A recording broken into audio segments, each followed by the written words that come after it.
Yes. Ok. Io mi sposto un secondo.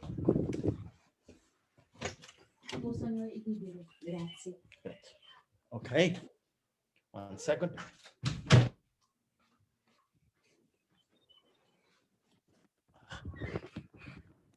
Okay. So we are happy.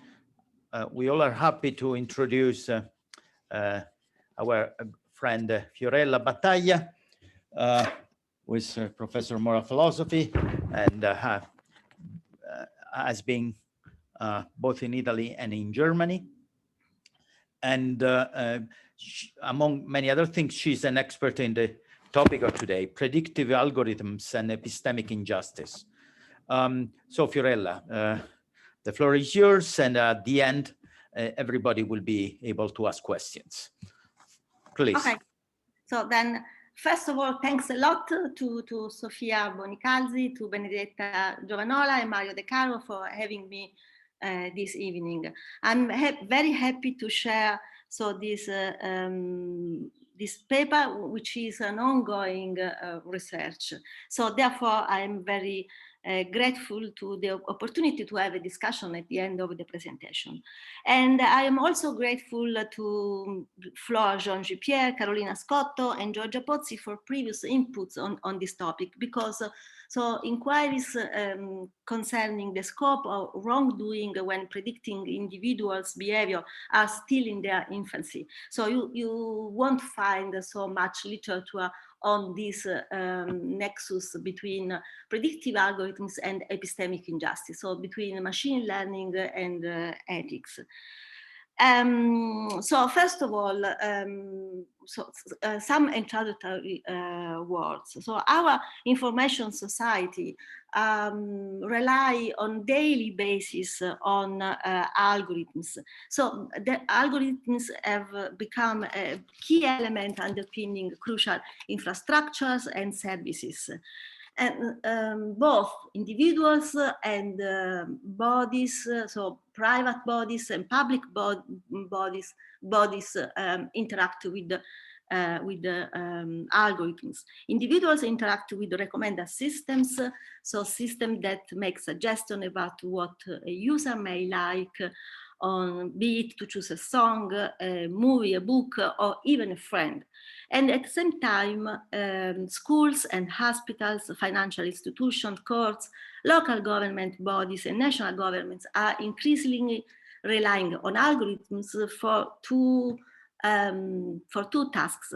First of all, to make significant decisions and to predict aspects concerning natural persons' performances, such as performance at work, economic situation, health condition, personal preferences, interest, reliability, location or movements, and even behavior. And I will concentrate in particular on algorithms making prediction on individuals' behavior. So then basically algorithms produce new content, and by producing new content they make three things. They make suggestions, they make significant decisions, they make predictions.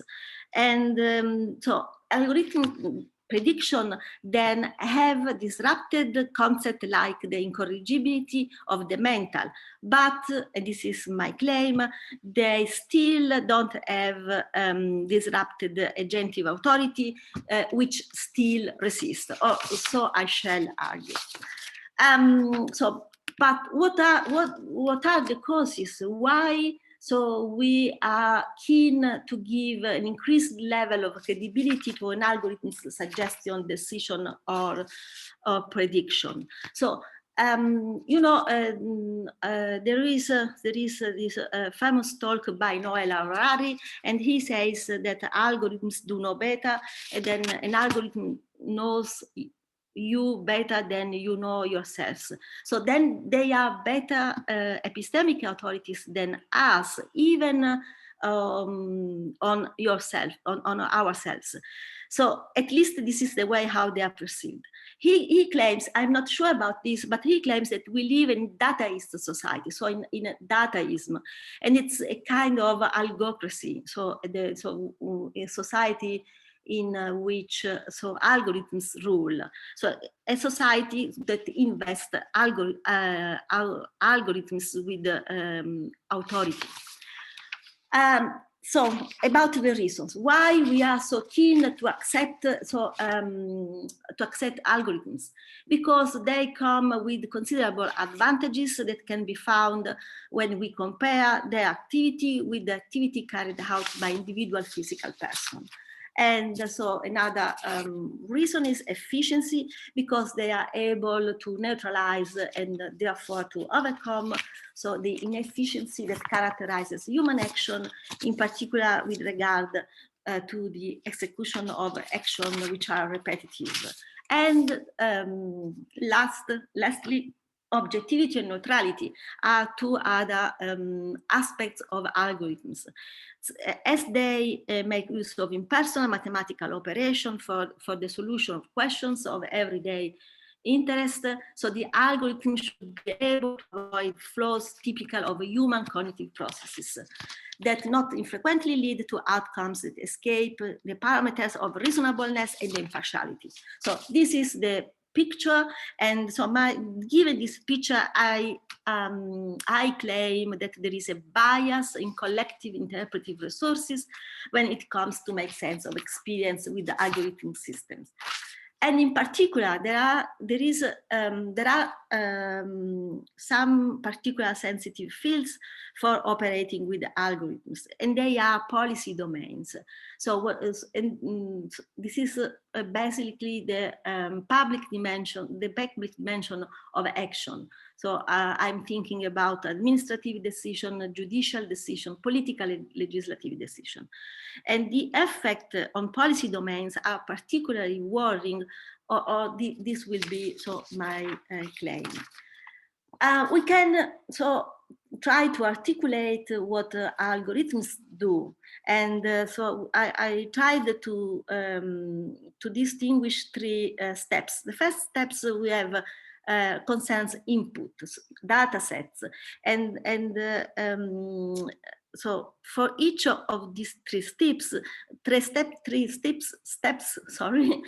So we have on ethical issues. And for the first step, we have already some policies. So you all are familiar with the General Data Protection Regulation from the EU, which is in force since 2018, and in the meanwhile, it is a global standard. Then we have two further steps. The second one is computational processing, so the process of automatic decision process and the output. So basically, so we have machine learning and deep learning. And for the regulation of the second and third steps, we are waiting for another so Brussels effect for the EU to regulate so artificial intelligence. We already have since April this year so an artificial intelligence act proposal, and so then so legal consideration has been given to a lot to this kind of technology, because so the potential for algorithms to improve our life, our individual and social welfare comes with significant ethical risks, because algorithms are not ethically neutral. So we are familiar for the outputs of translation and search engine algorithms, which are largely perceived as objective, and yet are frequently encode language in general ways. So bias has also been reported in algorithmic advertisement, with opportunities for higher paying jobs and jobs within the field of science and technology, and advertised to men more often than to women. So likewise, prediction algorithms used to manage the health data of millions of patients in the United States exacerbate dramatically existing problems with white patients given measurably better care than comparably similar black patients. So a particular kind of activity has an unsettling aspect, and this is profiling. So therefore,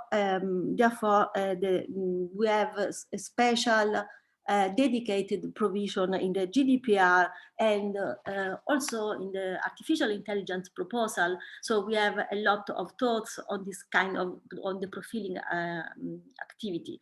And what does profiling mean? So this is the use of personal data to evaluate certain personal aspects relating to a natural person, and in particular to analyze or predict aspects concerning that natural person's performance at work or related to economic situation, so health condition, personal preferences, interest, reliability, and eventually behavior. So several scholars have engaged with the ethical issues arising from manipulation and surveillance resulting from profiling activity. So then profiling is a high risk activity which is possible with algorithms. So this is the Article 22 from GDPR, and it concerns automated individual decision making, including profiling, and it says that the data subject shall have the right not to be subject to a decision based solely on automatic processing, including profiling. So a human being should always be in the loop, because the produced legal effects are particularly concerning. And you have some examples so, as legal effects. Cancellation of a contract, granting or denying entitlement to a welfare benefit, denial of admission to a country or denial of citizenship. So, and then person's financial circumstances, access to healthcare services, denial of employment opportunities, or interference with the person's access to education. From an ethical point of view, basically we have two models. So the first one is the fairness, accountability, transparency conceptual model, and the other one is this map, this conceptual map from the Oxford Research Group at the Digital Ethics Lab, which published a comprehensive study in 2016, and this year there is an update to this study, and you will find the same map. So both the quantity and the quality of the research available on the topic have expanded enormously because we have a lot of technical advancement, so then we have more innovation in terms of feasibility, but we have also more innovation in terms of ethical research. However, this is a fast-changing field, and both novel ethical problems and ways to address them have been emerging, making it necessary to improve and update possible conceptual maps. And this talk attempts to update this map by introducing a new kind of concern regarding predictive algorithms making prediction of people's behavior. So basically, so I will try to address what the police union of Illinois in already 2016 said that we think it's dangerous to single out somebody based on secret police information. So then the point is that algorithmic biases undermine to a certain extent those promises in terms of objectivity and accuracy. And it is not only dangerous, but it even envisions a certain kind of wrongdoing. And in this talk, I will try to address words like this. This is the outline of the talk. And so I will give you some concept at the beginning, then I will zoom in on the concept of agentive authority, and then I will present the concept, the assumption of epistemic injustice, and I will try to combine so agentive authority and epistemic injustice in light to deal with predictive algorithms. So then, as I said, it is well known that algorithms that make prediction are not trustworthy because they exacerbate existing differences. While this is concerning on bias grounds, there are further concerns that question the ethical status of these predictions. These further concerns will be the objective of this talk. So this talk argues that algorithmic prediction of individual behaviors do not meet do not meet what we epistemically of each other. It therefore argues that there is a fundamental difference between making prediction in the field of health, for example, health management, and in the use of algorithms that predict the behavior of individuals. While in the first case, we are dealing with the emergence of biases, racial biases, gender biases, in the second case, we are dealing with a different kind of concern. Prediction can wrong, but more importantly, they undermine something that we epistemically of each other. So this talk argues that the exploration of the moral status of prediction about people's behavior should be given the same attention than issues concerning fairness, accountability, and transparency. So the conclusion will be that there is no satisfactory notion of predicting behavior which selects a unique, distinctive normative status. Therefore, both algorithmic and cognitive prediction of individuals' behavior are ethically unsound and suffer epistemic defeat. So the good news is, because there has to be a good news, that dealing with this issue is useful for underlying that datasets, both datasets and algorithms, may simply reflect the widespread biases and discrimination that persist in society at large. So therefore, their scrutiny or the focus on algorithms may support and reinforce more research and more fundamental changes in society and politics. So first point, beliefs about individual can wrong. So in the field of ethics of algorithms, but not only in this field, there is a general concern regarding the epistemic dimension of possible wrongdoing.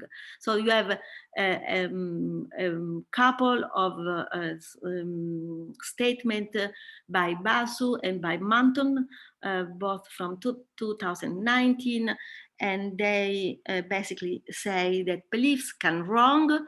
So, and there is an epistemic dimension to what we have to each other.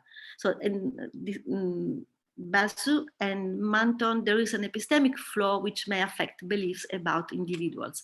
And more generally, so there is the risk is that individuals are judged, so their behavior is predicted, and they are consequently convicted on the basis of judgment about the sort of person they are, rather than because of what they did.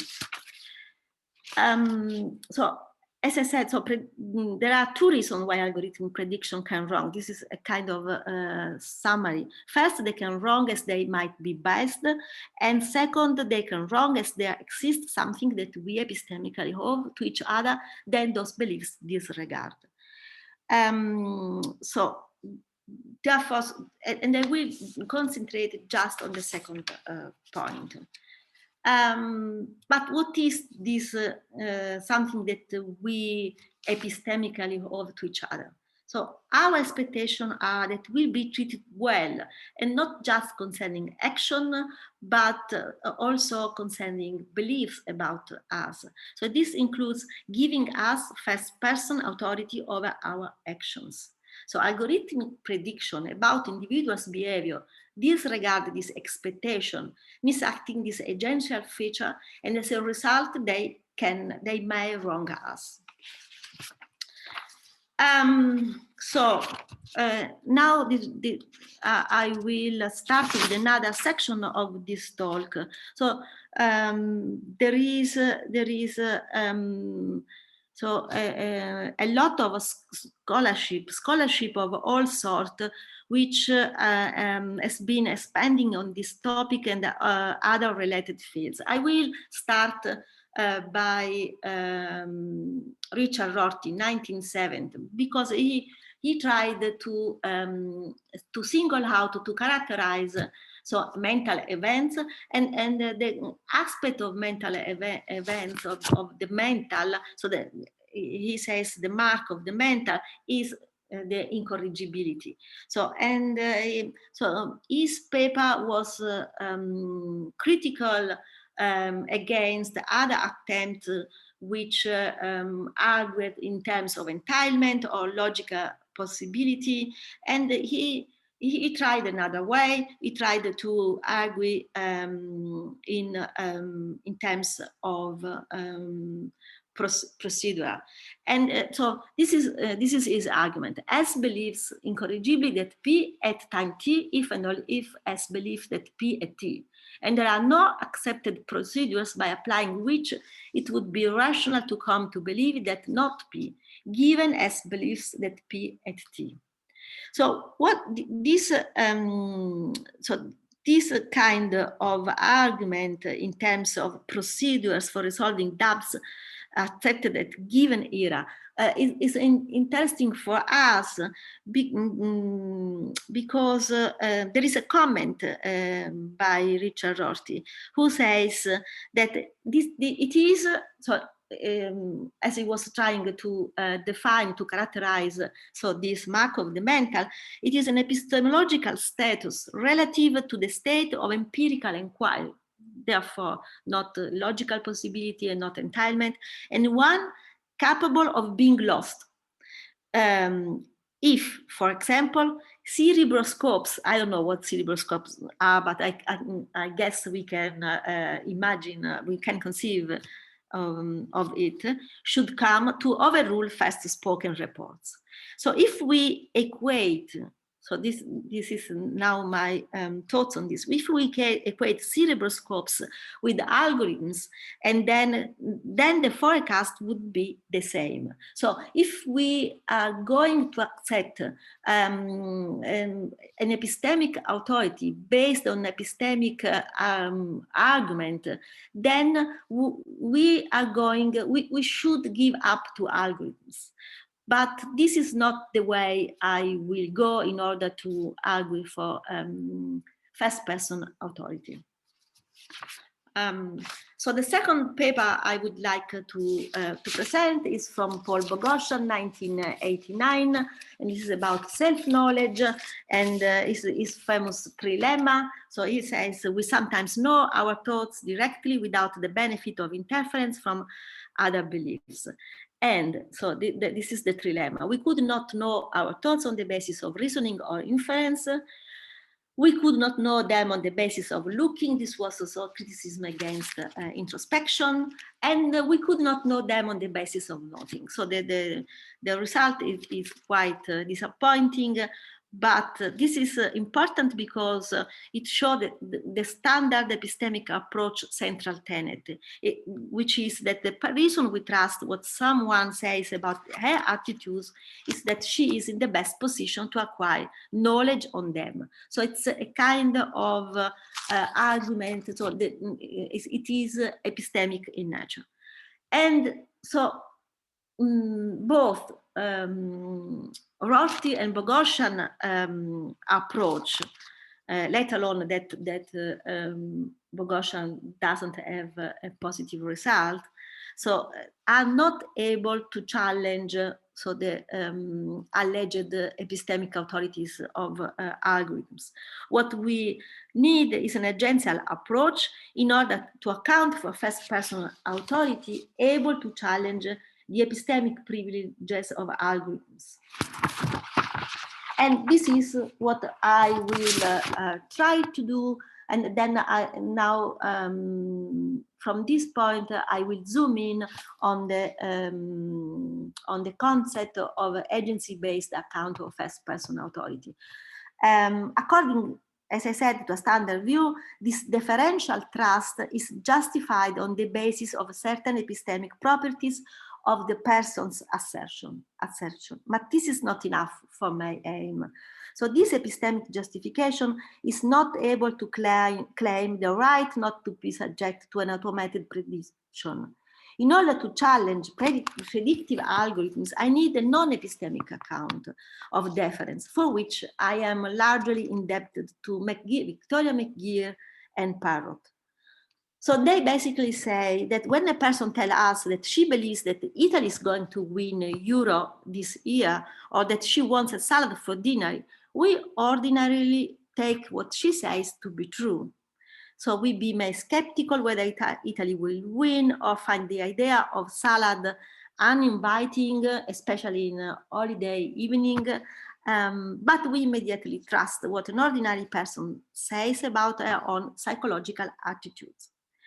In this way, what a person says about what she believes, desires, or intends seems to give us conclusive evidence about what she does believe, desire, or intend, even in cases where the person who is speaking is a complete stranger to us. So regarding deference to psychological attitudes, there is no difference between the way we treat a close friend or a stranger or someone from our family. So deferring to psychological self-ascription is a way of conferring a special epistemic status on them. When we defer, we treat what a person says about her psychological attitudes as more likely to be true than what someone else says about them. And this is mentioned by Parrott. He mentioned Austin, who already noted that this can easily give the impression that we are focusing on epistemic features of a speaker's assertions, that they somehow provide us with the best possible evidence as to the existence and character of our actual attitudes. But are there other reasons that could justify us deferring to what other people tell us, if not because they are especially well situated and equipped to know about their own attitudes? If psychological self-ascription were not connected to some sort of epistemic privilege or advantages, why would they be so easily trusted? Is this not a sort of epistemic privilege? What is it then? And this is, now I need to take a small detour, because I need to make a distinction between epistemic privileges of experts and epistemic authority of first person. And in order to argue for the right not to be subject to automatic prediction, because this is my main aim, so the whole argumentation is twisted in order to show that we cannot defer to predictive algorithms, I need to differentiate between deference to psychological attitudes and deference to expert knowledge, and then to argue for a different type of deference. There are two asymmetries between the kind of deference we show to psychological self-ascription and the kind we grant to epistemic expert in more general terms.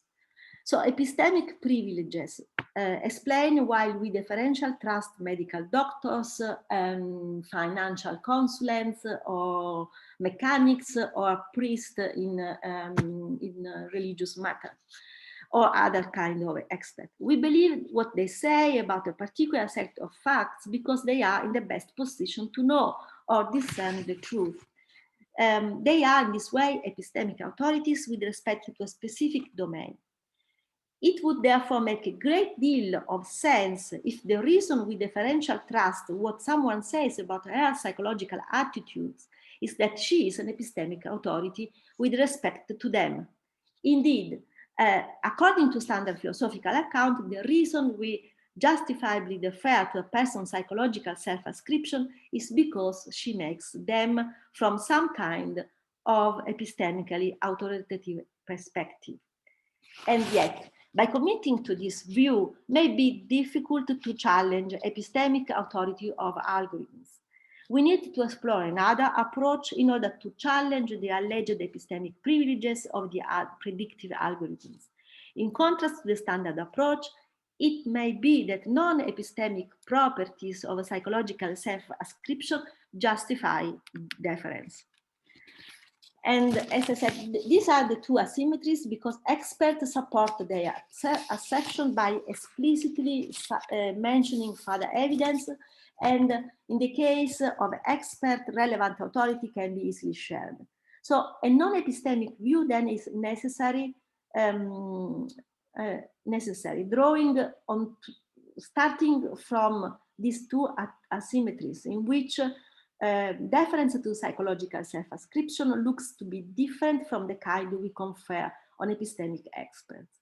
So given these two asymmetries, we may claim that deferring to psychological self-ascription may not be grounded in a speaker's epistemic authority. So the first person is then a fundamentally a standpoint of cognitive agency.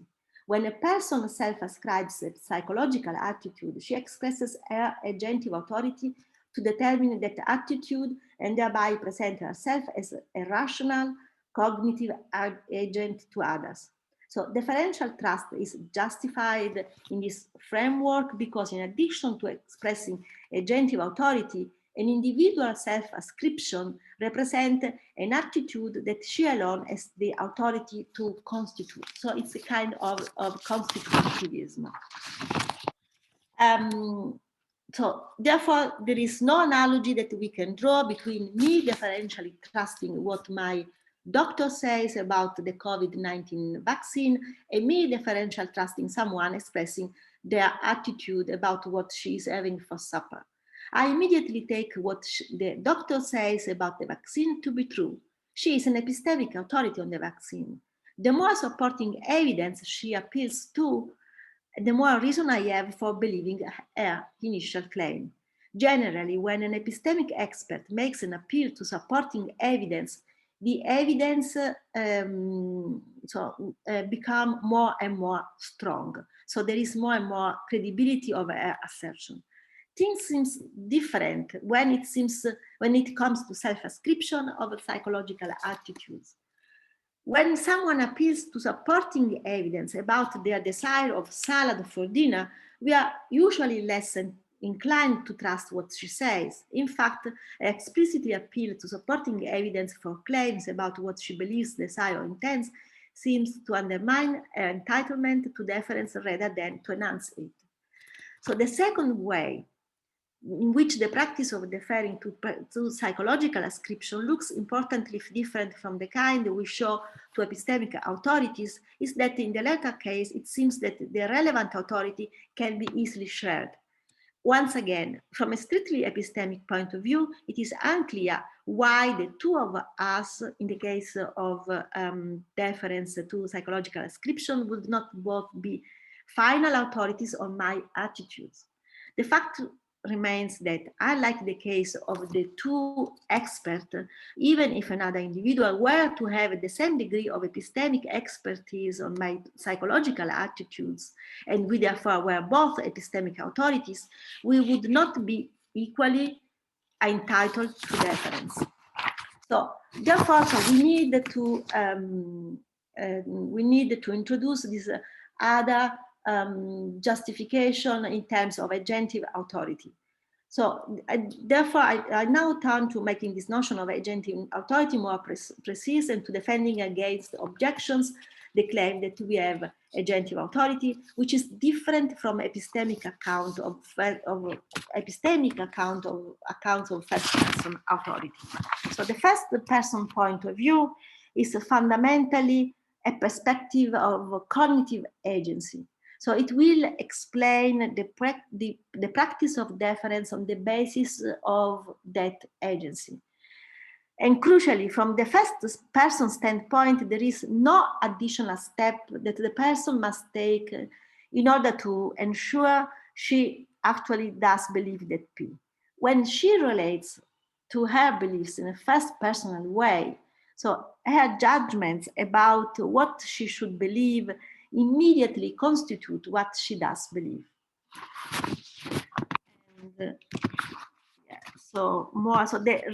therefore, the relevant epistemic properties are derived from a subject agency.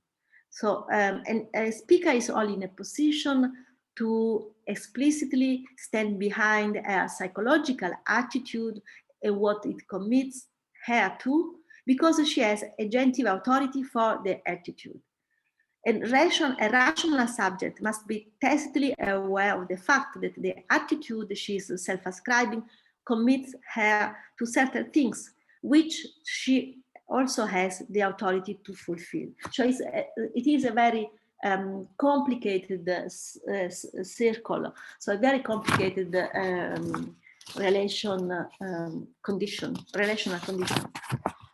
And now I'm going to introduce the notion of epistemic injustice. This is the definition you can find in the article of 2017, which is 10 years later than the book by Miranda Frick. So basically, she says that epistemic injustice it is a wrong done to someone specifically in their capacity as a knower. And drawing on the previous characterization of agentive authority, so I can apply the concept of epistemic injustice to the application of predictive algorithms. So we are now able to challenge so the alleged predictive authority of epistemic authority of predictive algorithms. So it might turn out to be philosophically fruitful to focus on this functioning deference to predictive algorithms to expose their intrinsic incapacity to deal with the real agentive authority. In the case of individuals' prediction of behavior, epistemic injustice arises because the resources required to justify their deference are not part of the algorithmic domain, on pain of make us a sort of zombies.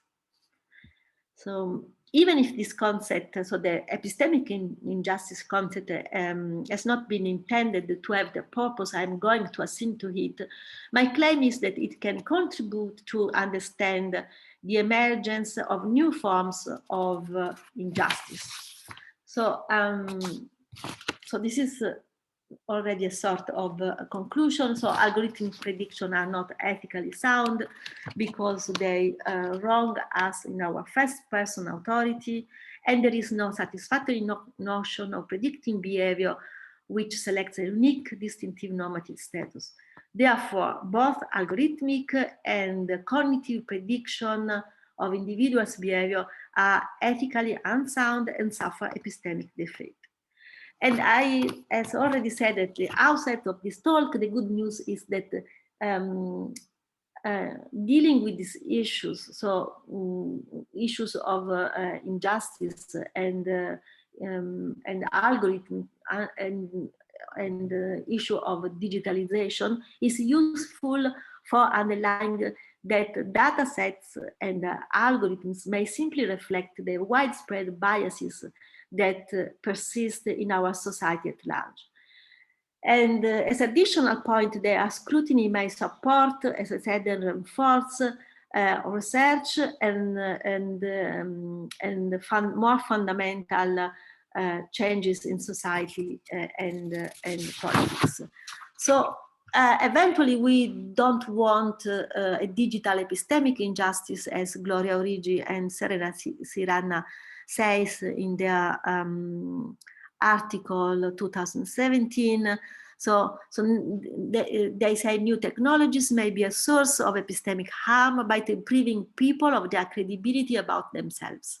So it's kind of in the same vein. So therefore, it is important not to give up our epistemic authority of possible uses of algorithms, which can be beneficial, but so we should be cautious on their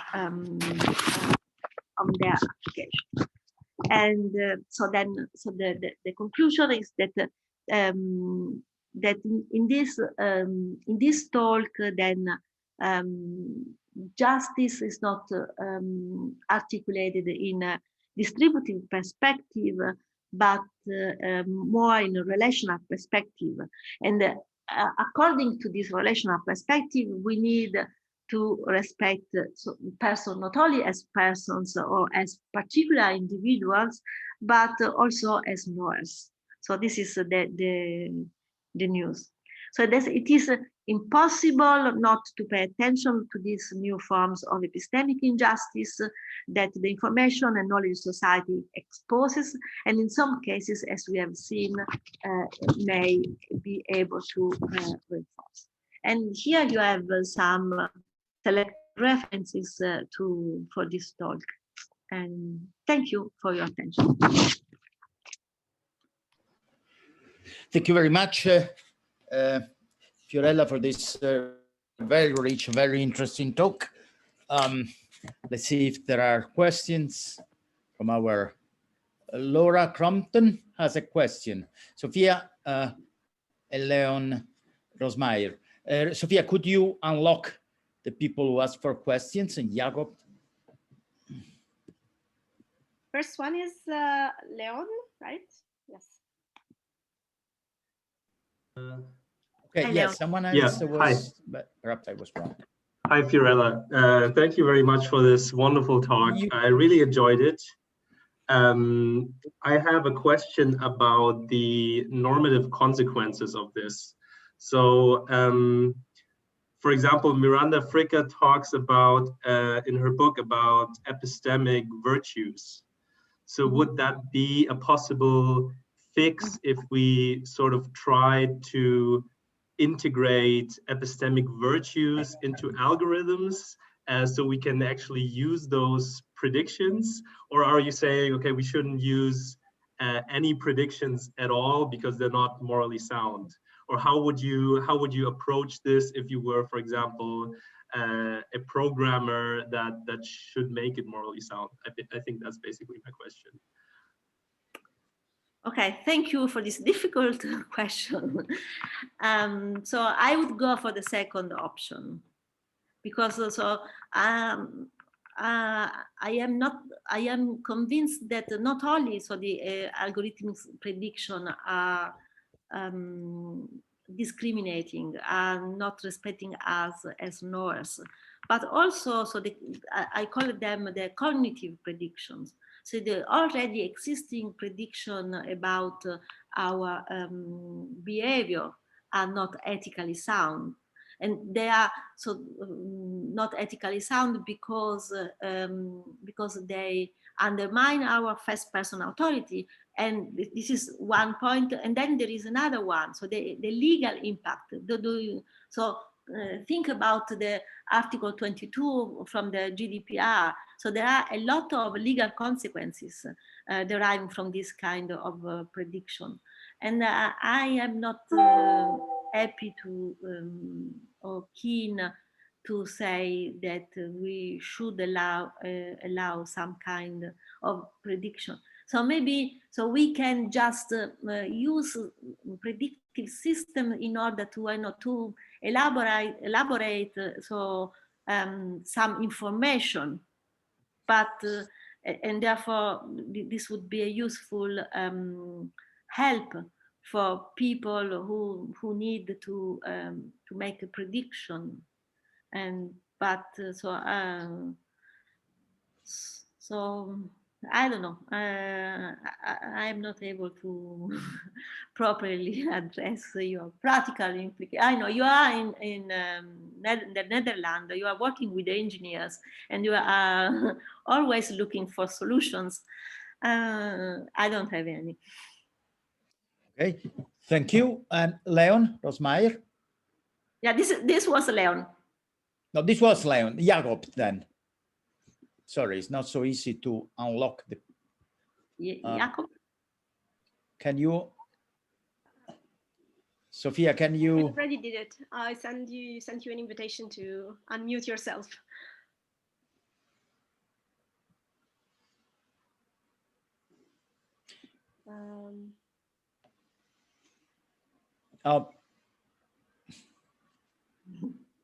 It seems like he's no longer there. Yeah, probably. I think he disconnected himself for some reason. Yeah.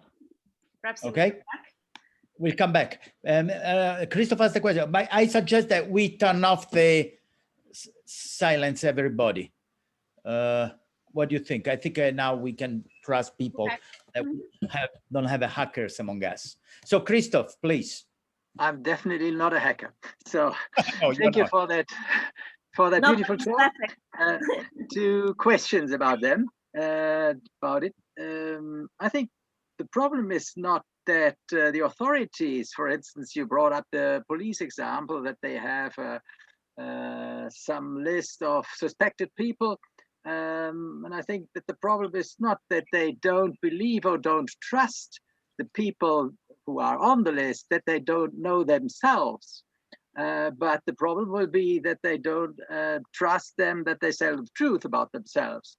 So it's not that we believe that we know better than them. So, but they will not tell us the truth. If they are criminals, of course, they will not. And that's the reason. So I think the whole approach to base the argument on self-knowledge, I don't think that this is the solution. Second point is, I think you are over, let's say, over forbidding something. So your argument goes against every kind of technical or computer-based prognosis. And so I think that that's far too harsh. So for instance, if I make some inferences about how other people will behave in the future, if I'm very good in doing that and doing it in an exact way, I can do that also by my computer, telling it exactly how to proceed as I do. And I don't think that there is any big difference that it is done by the computer this time, or at the other time it is done by myself. So I think that cannot be the difference. So so I think you should tell much more about the things which are going wrong with algorithms. You cannot rely on such a general approach that in the end comes out, we may not use computers. So, and I think that it is too far-fetched. Thank you. Okay, thank you. Thank you for your thoughts. Yeah, I am aware that so my approach is how can I say, too strong. So, but as I said, first of all, thank you, because this is a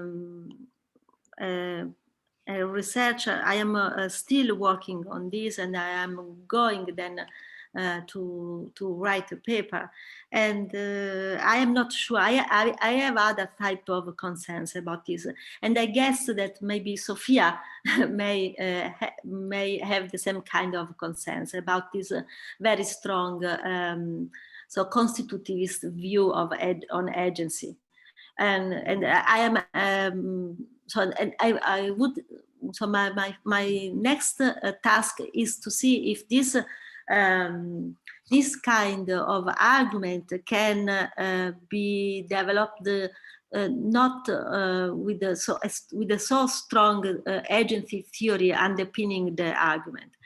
But so I am not arguing against all type of algorithms. So then we can still use our computer. This is my message. So I am just arguing against predictive algorithms. So algorithms that predict the behavior of persons. So and actually they say something like, I tried to articulate this, that so on the basis of this prediction, so we deliberate, so we judge individuals, not on the basis of what they did or they will do. This is the problem, but about what they are. And this is so my strong intuition, and therefore I am so strict in my argument. I don't know. So I am aware that is that I need to modulate better the argument. But as I said, not all algorithms, just algorithms predicting individuals' behavior. Because we are so basically saying what other people are going to do. And on this base, then we take decisions which have a legal impact, legal effects. I am not happy, I'm not, I'm very concerned. So as the police union in Illinois, it's dangerous. Mm-hmm. I don't know. So maybe you want to reply. I would like to hear your reply. Yes, okay, can say something about that. So, but I think it cannot be the question of provisions. We are doing provisions all the time. So credit card institutes make predictions about the paying of their clients, and that's something about the future. Police will, let's say, follow certain suspected criminals because they expect that they will do something harmful, and so on. So we are doing that all the time, and there's any need for it. And if you have clear procedures how to do that predictions, then you can leave that task also to a computer. So I think you should be much more specific about the way these predictions are done. And the argument you have so far is so generalized that you get it all out of the way. And you need to concentrate more on what is going wrong in this particular kinds of algorithms. Mm-hmm. So I think that would be the right approach. Yeah. Okay, thank you then. Thank you. Now, Sofia Bonicalzi. I think Jacopo is back. So if he wants to go first. Oh, where is Jacopo? Sorry, my iPad seems to have crashed at the wrong moment. Sorry, so I also missed part of the previous question. But I loved your talk, and I wanted to know more about and I want to get right exactly how you think about the difference between a human-based expert system and an algorithmic-based expert system, because I got your general point about predictions, but I wasn't sure whether you also want to push for a distinctive moral connotation of these when these predictions are being done by algorithms, so to speak. Because and this also relates to how you refer to Gloria Ricci at the end, because I think she's on the line she's more on the side of thinking that there's something distinctive going on about when it's algorithms that are doing the job rather than, say, a group of accountants, or statisticians and auditors. And I wondered whether you have you're looking for something distinctive there, or actually fits predictions in general, whether it's human-based or machine-based. Thanks. Mm-hmm. Yes, yeah, thank you. This is a very important point. So I haven't spoke about this point. I have here and there said that cognitive predictions and algorithm predictions are wrong in the same way. But so I'm aware that I need to differentiate, and I need to analyze the kind of generalization. So there are some papers on the statistical generalization by algorithms, and on the general and logical argumentation in legal arguments. So I need to compare this two way of making predictions and see the differences. Yeah, this is a very interesting point. Thank you for this, Jacob. Okay, now Sophia, I don't know if you. Yes, actually, my question is very similar to the last two questions, so I'll be very brief. I also have a question about the distinction between predictions made in a human system and a human computer system. And I was wondering whether you find that there is something inherently wrong in being judged by an algorithm, even in situation when the algorithm statistically does better. So I was thinking about a situation where you ask for a loan, so you go to the bank and ask for a loan, and you are judged as a risky investment by an employee or by a computer. So do you think that the very same judgment can be made in a wrong way just because you were judged by the algorithm? So there is something inherently wrong in being judged by that, independently of the result, whether it is good or not, or do you think that it is more linked to the fact that, I don't know, algorithm made more mistakes, or which might not be true, or what? So no, you know, we already have the policy recommendation. So we are GDPR, so the Article 22, and actually it is forbidden to have just an algorithm prediction about a situation in which you will suffer a number of legal effects. So so I think it is necessary to look into the algorithms, because then, so the problem there is more, so the epistemic opacity, so the question, the transparency, therefore it's the fairness, accountability, transparency approach important, and this is the reason why I mentioned it to in order to say, I'm not going this way, I'm concentrating on agency now, but I'm aware that there are problems and troubles connected to transparency, to epistemic opacity, and we are not able to see where the problems may originate, and therefore you have the Article 22. They say, okay, you always need a human being in the loop. If so, the result of the decision process is going to have some important effects on your life. So you need a human being in the loop. This is already so the legal provision. May I just say something very quick? Yeah, please go ahead. Yeah, but this could be just a temporary solution. Non si sente bene. Can you hear me? Yeah.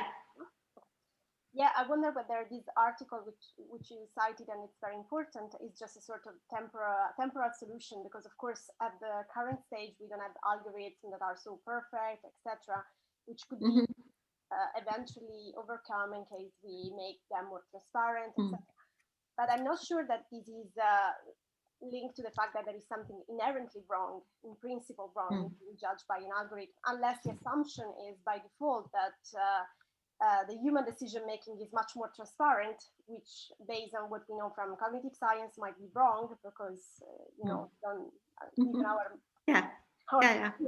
and mind is a black box. So. Yeah. I was expecting this objection from your side, and from a philosophical perspective, I would say yes. So this is just a provisional condition. So we are going to have better algorithms, and we are going to solve the problem of epistemic opacity.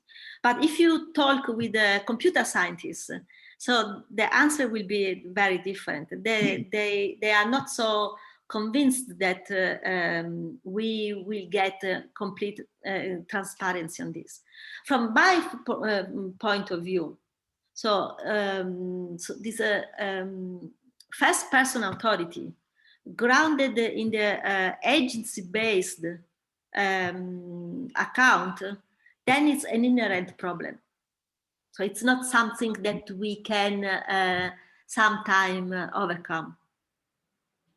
Okay, so regarding transparency, yes, but this is just because maybe I don't know so much about algorithms.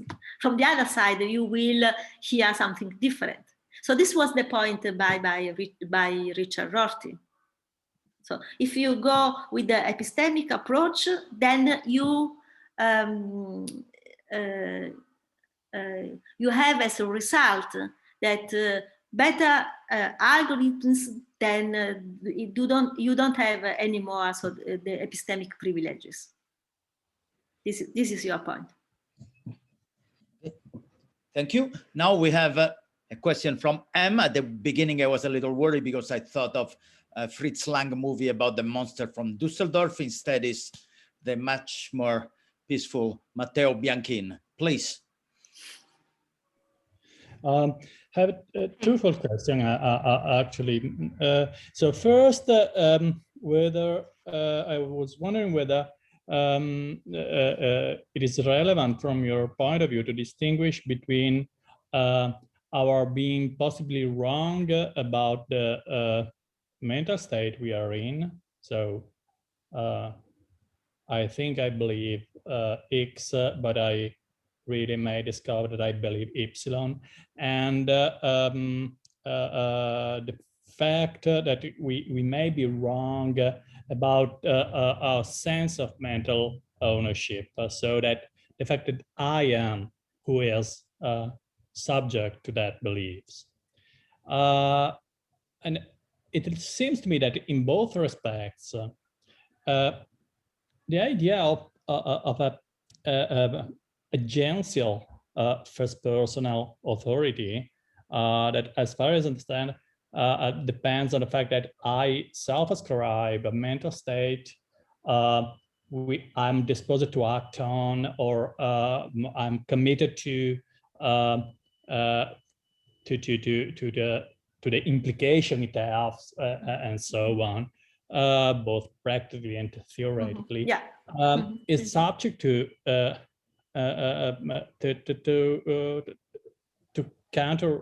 empirical counter example, because there is evidence that some of our mental states can have a deviant causal story, although we feel committed to them and their implications and so on. So suppose one develop a certain belief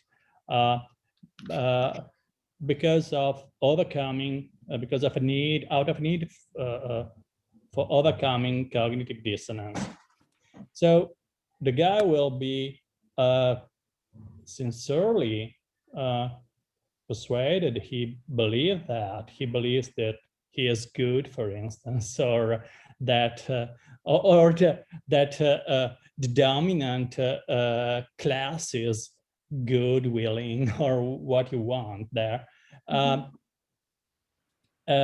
committed to the implication. But you can tell a story that reveals that the belief is not really what he would have thought in different under, say, clean condition. And this is a case for the rationality, or for some disruption in the rationality, in the belief formation. And on the other side, there is evidence about the fact that even mental ownership can fail in some pathological cases. So like depersonalization symptoms connected with several psychopathologies, or again, you can tell a story that tells you that the sense that we are subject to that and that belief has something disrupted, because what we are entertaining as actually alienated mental states that depends on a deviant or defective causal story that we formed under say oppressive conditions, and so on and so on and so on. So this seems to affect as well the idea that we have an agential, not a purely epistemic first personal authority of our mental life, and it looks relevant to how you assess predictive algorithms, because there may be cases where well-designed predictive algorithm can do better than ourselves in telling, for instance, whether we are under the influence of external factor influencing the way our mental states are formed and so on. Take rational beliefs or attitudes that you can explain by social factor, or in case of psychopathologies, mental states you can explain by looking at the motivating factors. So I'm not sure the idea of agential first personal authority really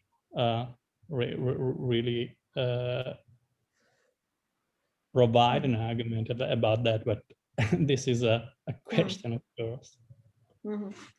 Yeah, thank you.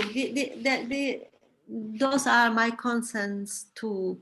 So I'm aware that my account is very demanding, because so I'm basically saying that regarding to psychological attitudes, so the person is not just expressing desires, intentions, but she is taking stance. She is deliberating about these assumptions, and she's committing to these desires. So it's a very demanding agency, theory of agency, and so it's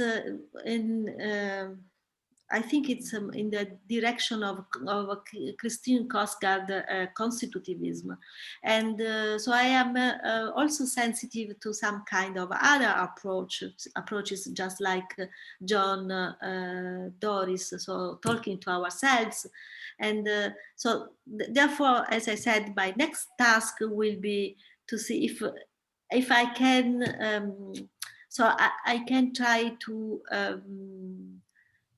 give another account which is able to challenge algorithms without being so demanding in terms of theory of rationality, theory of agency.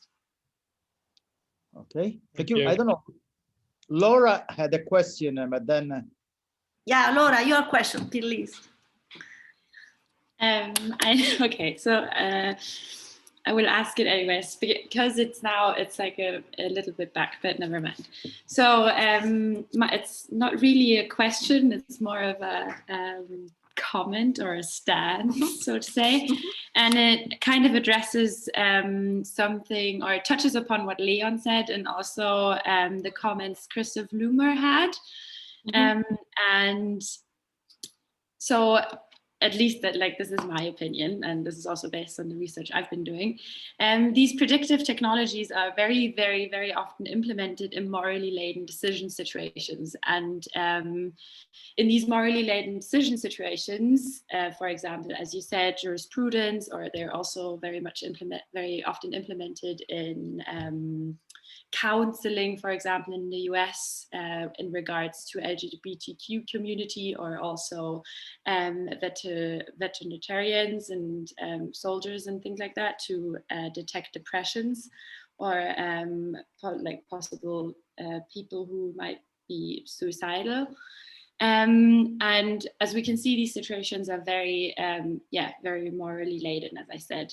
And it is super important to kind of acknowledge that these predictive technologies perpetuate and exacerbate social problems such as biases. And in that way, or in that regard, I would actually like to defend Fiorella's stance she took with keeping it more general and with maybe keeping it more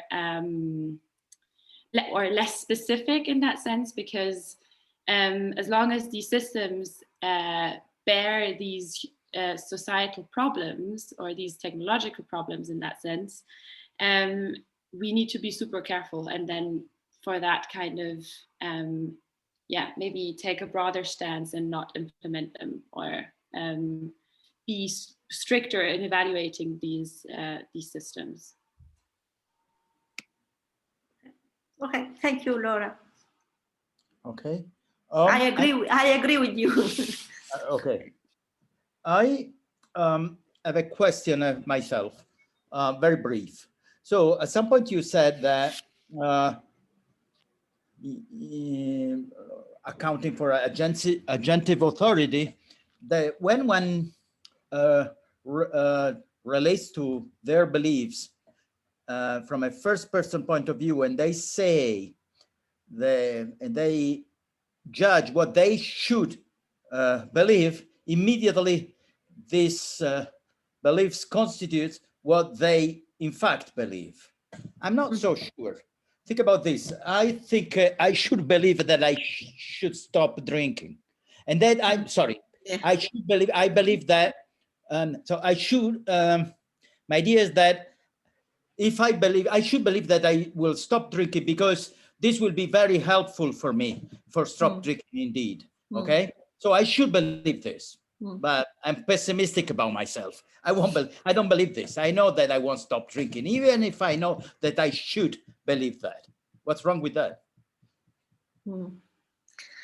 Yeah, so I'm aware. This is an objection. This was Barbara Harry objection 2 days ago. Claudio Celis was there. So Frankfurt first order and second order desires. And so sorry, I don't have an answer yet. So, but this is in my agenda. So, okay. And I was expecting an objection like this.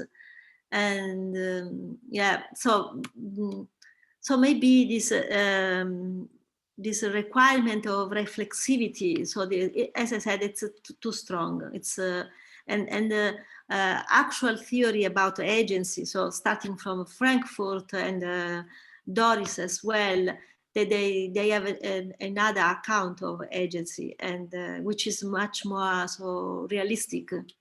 Yeah, perhaps one thing you could say that. It's still doubtful in my view, but you could say when one refers in good faith what they believe, then you prima facie at least can say this is what they believe, not what they should believe, but what they believe. But even that is wrong because, for example, I really, I'm telling you, I believe I love my mother, but strictly to myself, I really believe that she's a terrible person, so I don't like her at all. So there are deeper beliefs, even in the case in which you don't talk about what you should do, but what you do. That's just a way of saying that first person reports is not as accurate as we would like to think. That's but just yeah, but if we don't accept this agentive authority, then we should. So the other option is to have an epistemic one, and then you may be wrong, and then so the algorithm may be better than you. And that's exactly what happens with the psychoanalysis or psychotherapy, right? Sometimes the psychotherapist knows better than you what you think. That seems to be the case. Or think about this, the famous experiments in social psychology. People know better than you what you really believe and why you make some choices, even if you rationalize through confabulations about why you are making some choices, but you don't know exactly why you are making them. The scientist knows better than you. Seems to me that this is a frequent case. Yeah, yeah, you're right. So there is this competition between epistemic and agential arguments. And if you go for epistemic one, then you need to to give up to algorithms which may claim to be better than you. Yeah, I'm telling you that I believe that. Of course, I cannot be sure that I really believe that, what I just said. Okay, thank you very much. That was very good. Mario, may Yeah, I shortly add a question that came to my mind now, about an interesting implication of this contrast. So suppose take hate speech or racially motivated hate speech. There are two ways you can assess someone in this respect, right? You can take at first glance what or start from the other side. You can say, okay, people like that, people who hold racial racist beliefs and so on, hold them because of, well, social conditions, social circumstance that leads them to develop frustration and develop attribution biases motivated by being frustrated somehow. The typical case, I lost my job while immigrants take jobs, right? It's not random that racist beliefs are likely to be widespread in the peripheral neighborhood and far less widespread in the city centers and so on, or residential area. And if you take this step, so you take a certain approach with how the problem of widespreading racial beliefs should be treated, and make it a more cultural or social structural issue than a moral or personal issue. On the other hand, if you take it from the first person or agential perspective, you may find that the guy who holds racial beliefs and perform hate speech, he really want to, and may feel, well, even offended by the idea that you're trying to explain and treat that as an attitude that is causally dependent on exogenous factor, like he is frustrated, he is not doing well, and so on. And the guy who will feel committed to his racism or anything. And this is a very problematic alternative, for instance, from a legal point, but also from a political and moral point of view. And it doesn't look like taking seriously only, at least only the agential alternative, the agential perspective,